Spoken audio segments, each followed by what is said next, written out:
Hi everyone, 12th standard business maths ku important question 2 mark 3 mark 5 mark போறோம் பார்க்க போறோம். Important business maths நாலே கஷ்டமா இருக்கு. business maths யாருமே important போடுறது இல்ல. அப்படியே important போடுறது அது படிக்க முடியறது இல்ல. எந்த 5 mark படிக்க 2 mark 3 mark படிக்கிறதுன்னு சொல்லி நீங்க புலம்பறது எனக்கு கேக்குது. அதுவும் ஃபர்ஸ்ட் ரெண்டாவது சாப்டர் மூணாவது சாப்டர் இன்டெகிரல் டிஃபரன்ஷியல் ஈக்குவேஷன்லாம் வரது கொடூரம். மேக்ஸோட கஷ்டமா இருக்கு business maths. இருந்தாலும் நான் வந்து உங்களுக்கு எந்த மாதிரி ஈஸியாக பண்ணி தரணுமோ 6 சாப்டருக்கும் ஈஸியாக பண்ணி கொடுத்துருக்குறேன். அந்தந்த 5 மார்க் மட்டும் படித்தா 7 5 மார்க்குமே எழுத முடியும். 2 மார்க் 3 மார்க்கும் அந்தந்த இது மட்டும் நான் சொல்லியிருக்கேன். நான் சொல்கிறத கவனிங்க, வீடியோவை ஸ்கிப் பண்ணாமல் கவனிங்க, உங்கள் ஃப்ரெண்ட்ஸுக்கு ஷேர் பண்ணுங்கள், தயவுசெய்து உங்கள் சப்போர்ட்டை தெரிவிங்க, லைக் பண்ணுங்கள். எக்கனாமிக்ஸ் வந்துச்சா, நம்ம சொன்ன கொஸ்டின்ஸ் எல்லாம் வந்துச்சா 12th ஸ்டாண்டர்ட் எக்கனாமிக்ஸ்னு சொல்லிட்டு கீழே கமெண்ட் பாக்ஸில் கமெண்ட் பண்ணுங்கள், சந்தோஷப்படுவேன். லைக் பண்ணுங்கள், சப்ஸ்கிரைப் பண்ணுங்கள். என்ன மேட்டர்னா நல்லா கவனிங்க. 5 மார்க்கில் சாப்டர் 1ல் ரேங்க் மெத்தடில் அந்த லேம்டா சம்மு, கே சம்மு, ஏபி சம்னு ஏதோ ஒன்று கேட்டுருவோம். கன்ஃபார்மாக ரேங்க்லேருந்து அந்த லேம்டா மியூ சம்ஸ் ஏதோ ஒன்று வந்துடும். நீ அதையாவது ஒழுக்கமாக பாரு.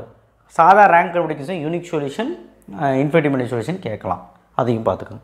கிராமர் ரூலில் உங்களுக்கு வந்து சாதா கிராமர் ரூல் கண்டிப்பாக கேட்பாங்க.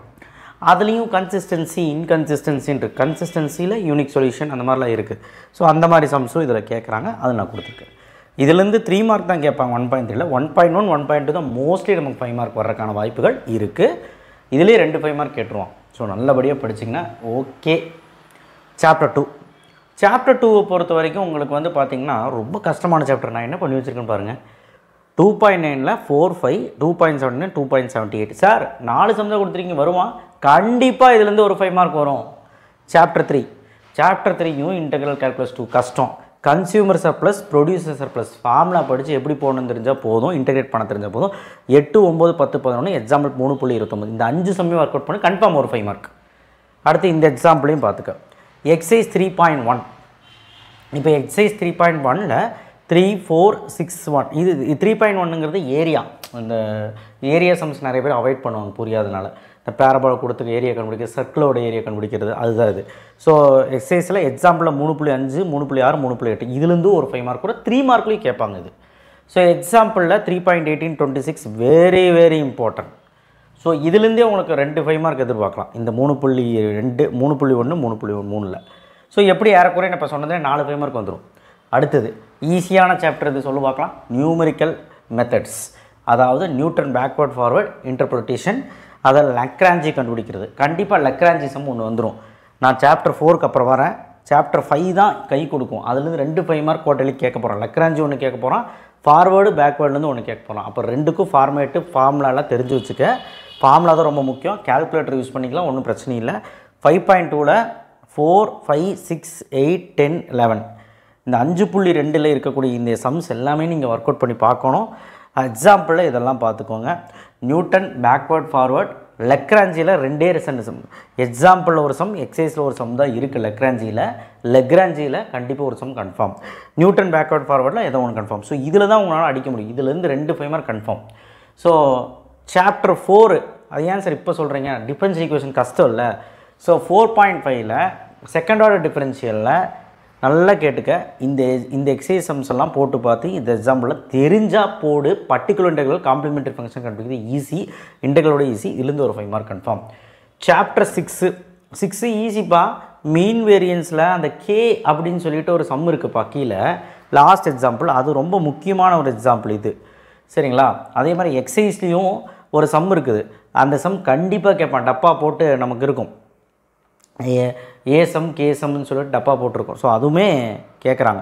மீன் வேரியன்ஸில் இந்த எக்ஸாம்பிள் சம்ஸும் இந்த எக்ஸைஸ் சம்மும் பார்த்துக்கோங்க. 6.2 பொறுத்த வரைக்கும் உங்களுக்கு அதுதான் நான் முதல்ல சொன்னது தான். 6.2 பொறுத்த வரைக்கும் 4 5 13 எக்ஸாம்பிள் சம் இது பார்த்துக்கோங்க. அந்த கேசம் ஏசம் சொன்ன பாரு இதில் இந்த எக்ஸைஸ் சாப்டரில் அந்த ஏ கண்டுபிடிச்சி அதுக்கப்புறம் நம்ம என்ன பண்ணணும், அதுக்கப்புறம் அவன் சொல்லியிருக்கிறத பி ஆஃப் ப்ராபபிலிட்டி ஆஃப் அப்படின்னு சொல்லி கண்டுபிடிக்கிறதெல்லாம் கேட்டிருப்பான். அதை நம்ம சத்தியமாக சொல்கிறேன். எக்ஸைஸில் ஒரு சம் இருக்குது, எக்ஸாம்பிளில் கே ஏ, எக்ஸைஸில் கே சம். ஸோ இந்த சம் கண்டிப்பாக வரும். நான் இந்த புக் எடுத்து மார்க் பண்ணிங்கன்னு உங்களுக்கே புரியும்.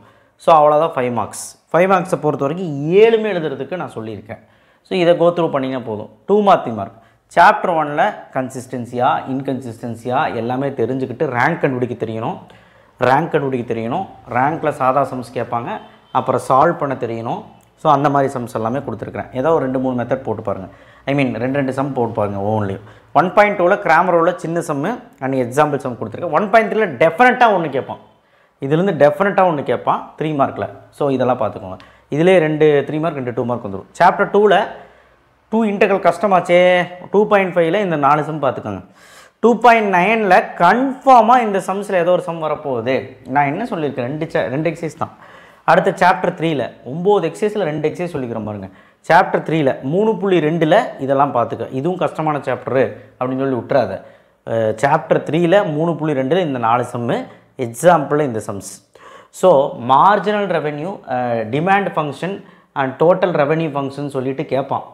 அந்த சம்ஸ் தான் இதெல்லாம். ஸோ இதுலேருந்து ஏதோ ஒன்று கண்டிப்பாக கேட்பான். 3.2. So third chapter second chapter கண்ட முடிஞ்சா 3.3ல் தான் அது. அப்போ 1 2 3 4 5 6 எக்ஸாம்பிள் 3. சாப்டர் 4ல் வந்து பார்த்திங்கன்னா உங்களுக்கு டிஃப்ரென்ஷியல் ஈக்குவேஷனில் 4.5 ஈஸி, காம்ப்ளிமெண்டரி ஃபங்க்ஷன் மட்டும் கண்டுபிடிக்கிறது கேட்பான். 4.1 ஈஸி கிடையாது, கொஞ்சம் நாலேஜபிளாக போடணும். ஆர்டர் டிகிரி கேட்பான் 2 மார்க்கில். மீதியெல்லாம் வந்து எலிமினேஷன் பண்ணி போடுறது கேட்பான். ஸோ ஆர்பிட்டரி கான்ஸ்டன்ட் எலிமினேட் பண்ணுறது. ஸோ இதிலிருந்து ஒரு 2 மார்க் 3 மார்க் வந்துடும். அடுத்த 4.4ல் முடிஞ்சளவு ட்ரை பண்ணுங்கள். லீனியர் டிஃபரன்ஷியல் இதை விட்டால் கூட பரவாயில்ல. 4.1 4.5 போட்டுப்பாரு. அவ்வளோதான். Chapter 5 6 easy. வீக் ஸ்டூடெண்ட்டுக்கு சாப்டர் 1 5 6 ஈஸி. அதுலேருந்தே உனக்கு 4 2 மார்க் 4 3 மார்க் வந்துடும். சாப்டர் 5ல் 5.1ல் என்ன கேட்பான், 5.1 மிஸ்ஸிங் மெத்தட், மிஸ்ஸிங் டேர்ம்ஸ் கண்டிப்பாக கேட்பான். 2 மிஸ்ஸிங் கேட்கலாம், இவ்வளோ 1 மிஸ்ஸிங் கேட்கலாம். மிஸ்ஸிங்ஸ் கேட்பான். அப்புறம் வேல்யூஸ் கண்டுபிடிக்கிறது கேட்பான். ஃபஸ்ட்டு 3 சம் எக்ஸைஸில் இருக்கும். எக்ஸாம்பிளில் ஃபஸ்ட் எடுத்துருக்கும் டெல்டான்னு சொல்லிட்டு சமேஷன்லாம் போட்டிருக்கும். ஸோ இதெல்லாம் ரொம்ப முக்கியமாக கேட்பாங்க. ஸோ அடுத்தது எக்ஸாம்பிள் 5.12 வரைக்கும் போடும். 5.12ல் அந்த கிராஃப் மட்டும் அந்த கேட்குறாங்க. சாப்டர் 6ல் அதுவும் ஈஸி தானே. 6.1ல் எல்லாமே ஈஸியான சம் தான் கொடுத்துருக்கேன். Example exercise. இதில் தியரி இம்பார்ட்டன்ட், ப்ராப்பர்ட்டிஸு டெஃபினிஷன்ஸ் எல்லாம் கேட்குறாங்க. அதுவுமே நான் கொடுத்துருக்கேன். 6.2ல் theory important, properties of mathematical expectation. So இந்த மாதிரிலாம் இருக்கிற கொஸ்டின்ஸ் எல்லாம் அடிக்கடி கேட்குறாங்க. அதுவுமே கொடுத்துருக்கேன். சம்ஸும் கொடுத்துருக்கேன். மீன் வேரியன்ஸ் சம்ஸ் கொடுத்துருக்கேன். ரொம்ப இம்பார்ட்டன்ட். ஸோ அதான் சொல்கிறேன், படிக்க முடியாத பையன் சாப்டர் 1 5 6லுக்கு 2 மார்க் 3 மார்க் படித்தால 4 2 மார்க் 4 3 மார்க் எழுதலாம். செகண்ட் சாப்டரில் 2.9 மட்டுமாவது பாரு. தேர்டு சாப்டரில் மார்ஜினல் ரெவென்யூ ஃபங்க்ஷன் கண்டுபிடிக்கிறது மட்டுமாவது பாரு. ஏன்னா அதுலேருந்து ஒன்று வந்துடும். ஸோ எப்படி பார்த்தாலுமே நான் சொன்னதுலேருந்து எப்படியும் வீக் ஸ்டூடெண்ட்டுக்கு ஒரு 5 6 எழுதுற மாதிரி வந்துடும். ஸோ எனிவே நெக்ஸ்ட் வீடியோவில் சந்திப்போம். இந்த வீடியோ உங்களுக்கு யூஸ்ஃபுல்லாக இருக்கும்னு நினைக்கிறேன். உங்கள் ஃப்ரெண்ட்ஸுக்கு ஷேர் பண்ணுங்கள். இந்த வீடியோ பார்த்து படிச்சிங்கனாலே போதும், 90க்கு 90 எடுத்துடலாம். கம்பல்சரி கூட எழுதலாம். தேங்க்யூ. ஷேர் பண்ணுங்கள், சப்ஸ்கிரைப் பண்ணுங்கள், மறக்காம பெல் ஐக்கானை ப்ரெஸ் பண்ணுங்கள். எல்லாம் போட்டு பாருங்கள், இல்லைனா கஷ்டமாக இருக்கும். தேங்க்யூ.